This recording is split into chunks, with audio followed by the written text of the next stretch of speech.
Muito bem, eu tenho a honra de receber essas duas figuras aqui, o Rafael Mortari e o Adilson Bólico. Rafael, obrigado pela tua presença. Adilson também. Eles que são aí da Mortari Bólico Advogados. Aliás, é uma empresa aí que ela é importante sobre vários aspectos. Mas principalmente pelo seguinte, eu sempre, como economista, como formado em mercado de capitais, eu sempre achei que é através do mercado de capitais, do mercado de ações, de empresas com capital aberto, empresas com as suas ações negociadas em bolsa, é que nós vamos ter uma economia realmente pujante. Concorda, né, Adilson? Realmente, Silvio. A gente tem percebido, nos últimos anos, aí, um grande ingresso, né, um massivo ingresso de novos investidores. Né? E a gente sabe, não tem outro meio de um país prosperar senão através de suas empresas, né? Suas grandes empresas. Claro, a gente sabe que as pequenas empresas são importantes, mas o que puxa a economia são as grandes. Né?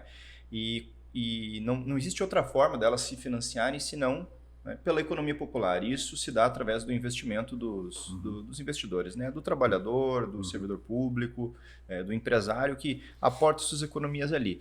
E o que a gente tem percebido, Silvio, é que assim, o crescimento do mercado foi muito grande nos últimos anos, mas com ele veio um grande problema, que é o quê?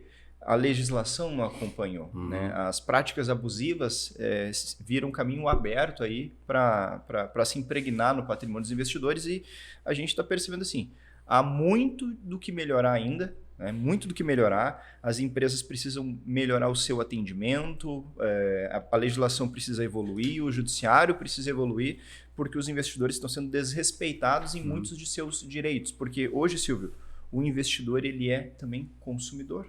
Né? Claro, Quando tu abre uma conta de investimentos numa corretora, num banco, tu é um consumidor de serviços. Então não é porque tu tá lá tentando ganhar dinheiro, porque ninguém investe para perder, né, Silvio? Ninguém investe para perder, vamos lá. Então, mas há uma série de produtos que acabam sendo ofertados no mercado e que eles não são moldados para o investidor ganhar. Eles são moldados para captar o recurso e o investidor que se dane. Né? Falta de informação, o investidor acaba muitas vezes não podendo tomar uma decisão melhor, uma decisão bem esclarecida sobre seus investimentos. E isso que frustra muitas vezes o investidor, né? Porque a gente sabe que a notícia ruim, ela se espalha com mais velocidade e ela atinge, ela de certa maneira, ela modifica o comportamento das pessoas. Ao passo que a boa nem sempre acontece isso. Quer dizer, na medida em que não há essa empatia do mercado com o investidor, ele acaba migrando para outro tipo de investimento ou até se desiludindo com o mercado. Exatamente, né? Silvio, exatamente. E essa desilusão, ela só faz mal para todo o mercado, para a economia do país, das comunidades, as empresas acabam não tendo a fonte de financiamento que deveriam ter, né? Então, acho que chegou a hora de nossos legisladores, nossos governantes, né, por mais problemas que a gente sabe que a gente tem no nosso país, de olharem, darem esse enfoque aí. E isso pode partir também do judiciário. Nosso judiciário gosta tanto de ser ativista em diversas frentes. Cadê o ativismo do judiciário para proteger o patrimônio dos investidores? E parar de olhar para o investidor como se fosse alguém, um aproveitador, alguém que está querendo se locupletar, né, em prejuízo dos outros. Não. Hoje a gente está vendo o quê? Grandes empresas, grandes corretoras, grandes bancos vendendo produtos, empurrando investimentos em pessoas que não têm o devido conhecimento dos riscos que estão correndo. E acabam nisso, Silvio, ao longo do tempo, tendo seu patrimônio deteriorado. Então, aquela expectativa de vou investir, é a minha aposentadoria, são muitas histórias tristes de pessoas que não vão ter isso. E para complementar, né, Adilson, tu fala dessa parte dos investidores, enfim, mas existe uma carência, Silvio, de advogados que representem esses investidores. Né? É muito comum um investidor, vou dar os exemplos aqui, né, que investiu em IRB, investiu em CVC, investiu em Americanas, que eles tiveram problemas de desvalorização das suas ações por causa de um ambiente de fraude, né, de corrupção corporativa. A ideia dos investidores de que a CVM, a B3, o Ministério Público, o Presidente da República, seja quem for, tem que fazer algo, é aceitável, porque eles não entendem ainda muito bem. E, imagina, nos Estados Unidos, mais de 50% da população investe. Aqui a gente está em 5 milhões de investidores, aí, que não representa nem 10%. Né? Então, o complicado mesmo é quando esses investidores, consultando algum advogado que não é especializado na causa, desestimula ele a adotar a medida correta para requerer seu prejuízo. O mercado de capitais para advogados é um oceano azul. Quase ninguém atende. E o que nos deixa um pouco desapontados é que, além de não ser atendido, os profissionais, quando procurados por clientes que nos procuram, né, existe sempre aquele advogado de família ou quem atende há mais tempo, aquele advogado que é trabalhista da empresa, do acionista, enfim, e ele desconhece completamente os mecanismos de recuperação do prejuízo. E aí, quando ele vai dar alguma opinião para o cliente, é equivocado. Por exemplo, né, quando tem algum tipo de problema com alguma empresa listada na Bolsa de Valores, geralmente, 99% dos casos, é através de arbitragem. E aí chega esse advogado e diz que não, que no final das contas tem alguma relação de consumo e que ele pode buscar na justiça. Esse acionista, esse investidor, ele aumenta seu prejuízo porque isso já foi reconhecido pelo próprio STJ que quando existe uma cláusula arbitral tem que ser respeitado. Então precisa ser uma arbitragem na Câmara que foi escolhida, nesse caso específico na Câmara de Arbitragem da B3. Então, só complementando o que o Adilson disse, é uma dificuldade em todas as áreas do, né, o investidor ele não é assistido, então nem pela empresa, nem pelo governo, nem pela B3, né, nem pelas... Claro, a CVM tenta dentro das limitações dela, mas principalmente quem deveria estar ao seu lado, o contador, o advogado, ele desconhece muito ainda dessa área de investimentos para orientar o seu cliente a tomar a medida necessária. Né? Isso é uma coisa importante, né? Quando o Adilson fala na questão de aumentou os investimentos, os investidores na Bolsa, eu dei esse dado aí um tempo atrás, aí que depois da pandemia, nós tivemos mais de 2,5 milhões de novos acionistas, interessantes investidores do mercado de ações, e interessantes são de jovens, pessoas que de 25 a 38 anos, segundo esse dado, pelo menos eu acho que foi o IBGE que lançou isso. E essa questão da poupança é importante pelo seguinte, se nós pegar Adilson e Rafael, os países mais desenvolvidos, a Noruega, aqueles países nórdicos, a Grã-Bretanha, Estados Unidos está no auge, eles têm 3 principais virtudes, né, que os consagraram como uma nação próspera e desenvolvida. Em primeiro lugar, a primeira virtude do amor ao trabalho. Tá? Não há como se desenvolver um país, seja lá uma nação, uma civilização, se não houver amor ao trabalho. Eu sempre digo, se o trabalho fosse ruim, Deus não teria feito o mundo em 6 dias e descansado 1. Ele teria feito em 1 dia e descansado 7. Não é verdade? Então, na verdade, isso nos aproxima a Deus. A segunda virtude é a poupança, que nós estamos falando aqui. O Brasil tem nível de poupança hoje de 5%, já teve mais de 30%. Os países super desenvolvidos é mais de 40% de poupança. Tá? Então, essa é uma coisa importante, a questão da poupança, das pessoas acreditarem na poupança e acreditarem no mercado. E a terceira, e aí é o grave problema. Eu acho que nós podemos, viu, Rafael e Bólico, nós podemos desenvolver esse país e elevar não só o amor ao trabalho, quer dizer, a aumentar a taxa de produtividade do Brasil no trabalho, que é muito baixa, mas também elevar os níveis de poupança. O problema todo é a terceira virtude, que é a honestidade. Aí tu vê um país como o Brasil sendo presidido por quem, né, não tem a mínima condição de dar um exemplo de honestidade. E onde não houver honestidade, eu acho, sinceramente, aqui para vocês dois, não tem como nós desenvolver, não tem como nós sermos felizes.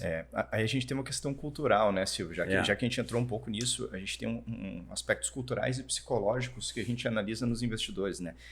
Há um certo perfil nas pessoas de sempre, vamos lá, ocorreu, por exemplo, a pessoa se prejudicou. Vamos lá, Silvio, tu trabalhou a vida inteira, né? Tu tá já encaminhando a tua aposentadoria. De repente, tu encontra no mercado de capitais uma alternativa, poxa, eu vou rentabilizar meus valores aqui, eu não posso viver de INSS, não dá, né? Daí tu aporta tuas economias lá e, de repente, um assessor de investimentos mau caráter, e tem muito, assim como tem de todas as profissões, mas a gente está falando aqui de investimentos, a gente tem que destacar essa questão, seguindo padrões, vamos dizer assim, nada ortodoxos, empurrados pelas corretoras também, força de vendas, maçante, influenciadores, tudo, o investidor é bombardeado. De repente, ele adota algumas práticas sem tomar a melhor decisão, sem estar devidamente esclarecido, e o patrimônio vai pro chão. Né? Então, tu tinha lá 2, 3 milhões, isso é muito comum, o pessoal guardou dinheiro ao longo da vida inteira, tem 2, 3 milhões, tem 500 mil investido, e de repente o patrimônio vira 10%, 20% daquilo. Ou seja, o futuro que a pessoa trabalhou a vida inteira para ter, não vai mais estar ali. E daí tem o elemento cultural e psicológico, Silvio. a pessoa, ela fica, primeiro, o Rafael comentou, fica esperando que alguém faça algo por ela. Mas a primeira pessoa que deve fazer algo é o próprio investidor. Claro, não fica esperando do Estado. O Estado é ineficiente em tudo, então a gente vai querer que o Estado seja mais presente aqui. É difícil isso, né? E mais do que isso, o efeito psicológico do medo também de ir atrás, né?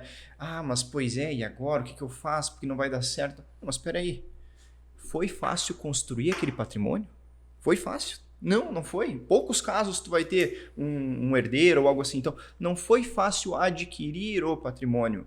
Não será fácil buscar uma recuperação caso tu tenha sido prejudicado. Então, tu deve confiar no processo, e o processo que a gente não fala só processo judicial, processo arbitral, a jornada de recuperação. Né? Então, tu teve uma jornada de aquisição de patrimônio, acúmulo, uma jornada de investimento. Se essa jornada de investimento foi interrompida por um problema que não é teu, um problema alheio, tu foi enganado, inicia uma nova jornada, que é o quê? A jornada de recuperação. E isso passa por tu estar bem assessorado, tanto por advogados, contadores, profissionais, e também tu saber aproveitar o processo, entender esse fluxo e que as coisas não se resolvem fáceis. Claro. Existe um outro ponto, né?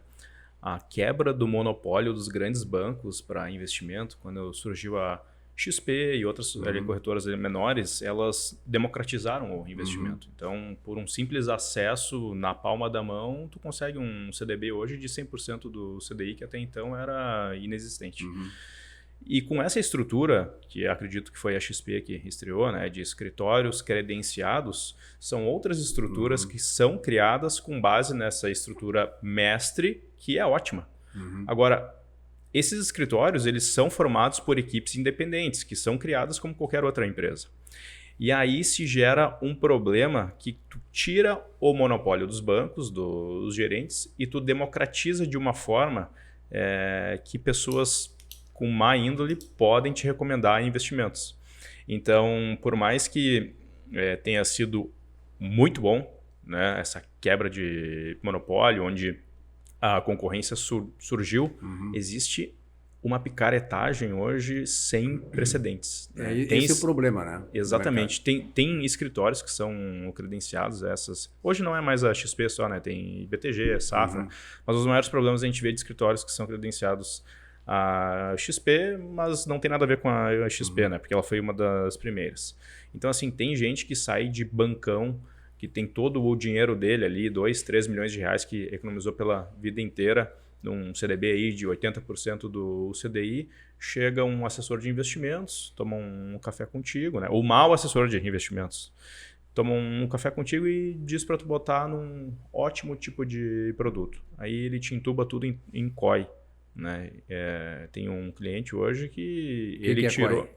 COI é certificado de operação estruturada. Né? Que no final das contas é uma aposta. Tu aposta que algum índice ou que algum tipo de investimento vai subir ou vai cair. Né? Basicamente é isso. E alavancaram ele, né? Fizeram um contrato de empréstimo onde, resumindo, ele tinha 2 milhões, tirou, colocou nesse escritório e pegou um empréstimo de 2 milhões para investir nesse produto. O produto está performando mal e a taxa de juros que está correndo está dizimando com o patrimônio dele. Então ele tinha 2 milhões do banco aqui, colocou nesse escritório e hoje ele tem 400 mil reais. Né? Então, assim, de algo que era uma rentabilidade não tão boa, né, 80% mais ou menos, ele teve efetivamente um prejuízo com um discurso de democratização, de melhora dos investimentos. Isso é uma então, coisa meio que é triste, política, né? Nesse meio, né? Aliás, o Adilson tocou num ponto que é importantíssimo. Aliás, vocês têm tocado em pontos sensíveis do mercado. Essa questão aí de as pessoas também serem diligentes e não se deixarem influenciar. Por exemplo, o Javier Milei, que é o presidente da Argentina, no discurso de posse dele, ele deu uma frase lá que eu achei fantástica. Eu não vim para agradar ovelhas, mas para despertar leões. Então nós temos que ser leões, nós temos que ter um poder de indignação em tudo na vida. Né? Não podemos, como tu tocaste, né, esperar que o Estado só vai te levar na miséria, vai te dar Bolsa Família. E não... Aliás, o presidente da República disse, né, que quem vota na esquerda, vota no PT, é pobre, e será que ele vai querer diminuir o eleitorado dele? Claro que não. Então, não sou eu que estou dizendo. Quem vota no PT é imbecil, foi o Lula que disse. Não sou eu que estou dizendo, vou cobrar dele. É um cara imbecil, cabeça pobre, vai querer ser pobre sempre. E aí vai votar no PT. Tanto é que ele diz que quem ganha mais de 5 salários mínimos não vota no PT. Por quê? O cara descobriu que ele tem que fazer a vida dele por ele próprio, porque o partido, a ideologia não faz nada. Apenas usa ele como ovelha e como manobra de interesses, aliás, não tão nobres, né, o Adilson? Exatamente, Silvio. A gente está falando de cultura, né? Cultura. Isso tem a ver com a questão, o brasileiro precisa amadurecer nos aspectos de liberdade e de entender que a solução dos problemas da vida dele, e daí que a gente está falando de investimento, a solução dos problemas do investimento dele, que ele foi prejudicado por alguém, passa primeiro por ele. Então, assim, na hora de ser responsável, porque assim, na hora de realizar um investimento, vamos lá, acho que eu já dei esse exemplo, Silvio. Na hora de tu comprar uma casa, tu fala com o corretor, tu fala com o advogado, tu fala com o contador, tu fala com todo mundo, tira certidões. E daí na hora de investir, o dinheiro talvez superior ao valor de um imóvel, o Rafael deu exemplo, vem o assessor de investimentos, toma um café contigo, te assedia, te leva num escritório maravilhoso e tal, tu vai abrir uma conta, vai ter um cartão Black, tu entrega o teu dinheiro e concentra ele sem buscar a devida informação, né? Então, Silvio, esse recado que o Rafael falou da ausência de profissionais sem conflito de interesses, né? Então, hoje tem um espaço no mercado aí e aqui a gente atua nisso. Então, seria pertinente, talvez a gente pensar, não, mas eles não querem concorrentes, não. A gente quer, é preciso. Quanto mais forte for o mercado, melhor para você. Exatamente, a gente precisa de prosperidade. A gente não pode ter um pensamento de escassez, como se a gente estivesse sempre dividindo um bolo. A economia cresce a partir da geração de riqueza. Não pode deixar um bolo ficar do mesmo tamanho, porque vai ter mais concorrentes, o bolo vai ficar cada vez menor para você. A fatia vai ser menor, né? Pensando em prosperidade, tem uma fatia. Há um mar aberto para que profissionais entrem nisso sem conflito de interesses. Ou seja, eu não quero que o sujeito tome um comportamento porque eu vou ganhar em cima. E é o que está acontecendo hoje no nosso mercado. Perfeito. Olha, eu quero parabenizar vocês aí, porque realmente eu acho que isso que nós precisamos, o mercado precisa ouvir essas coisas, né? Ouvir, porque o mercado, não só lá o camarada que vai receber você para na hora de fazer investimento tem que ser maduro e responsável, como ele tem que respeitar o investidor. Mas o investidor, para ser respeitado, ele tem que ter no mínimo, esse discernimento, né? Ele tem que ter um certo conhecimento, tem que ter um entendimento do mercado, ele vai buscar nisso aí, e tem que ter o discernimento na hora de decidir. Se ele não tem o conhecimento, o entendimento e o discernimento, ele vai ter uma ação que vai trazer prejuízo para ele. Bom, nós estamos chegando no final do nosso espaço aqui, lamentavelmente, né? Mas, enfim, eu acho que passamos esse conteúdo maravilhoso. Parabéns a vocês, parabéns a Bólico, né? Mortari Bólico, né? Advogados, que eu acho que realmente, para mim, aqui é a empresa mais especializada e mais confiável, sem dizer que as outras são inconfiáveis, mas a mais confiável que eu conheço. Teu depoimento final, tua mensagem final, aliás, final de ano aí, final né? De ano, pessoal, isso aí. Não, a nossa saudação, né? Saúde na vida, saúde na família e saúde nos investimentos, isso aí. Tratem seus investimentos como se fosse um filho, né? Um filho, tu não vai botar ele em risco sem saber, tu não vai arriscar a vida dele em coisas, e se ele estiver doente, tu vai buscar o melhor médico possível. Adote para os seus investimentos, para o seu patrimônio, seja imobiliário, seja na bolsa, o mesmo comportamento que tu tem com teus filhos, né? E vamos lá, vamos fazer um 2024 muito melhor, prosperidade, sem depender de ninguém. Rafael? Bom, faço das do Adilson as minhas, e eu desejo que 2024, né, por mais desafios que nós tenhamos por causa do governo, que seja próspero e que as pessoas elas tenham cada vez mais a consciência que só depende delas para ter a prosperidade. E último recado também, né, para advogados, que eles entendam o mercado de capitais, porque somos nós que precisamos ajudar os investidores nesse processo de limpeza do mercado. Então a gente precisa de mais profissionais, a gente precisa de mais advogados para ajudar todos os investidores quando tem algum tipo de problema na Bolsa de Valores. Um grande abraço e até a próxima. Obrigado, Silvio. Obrigado.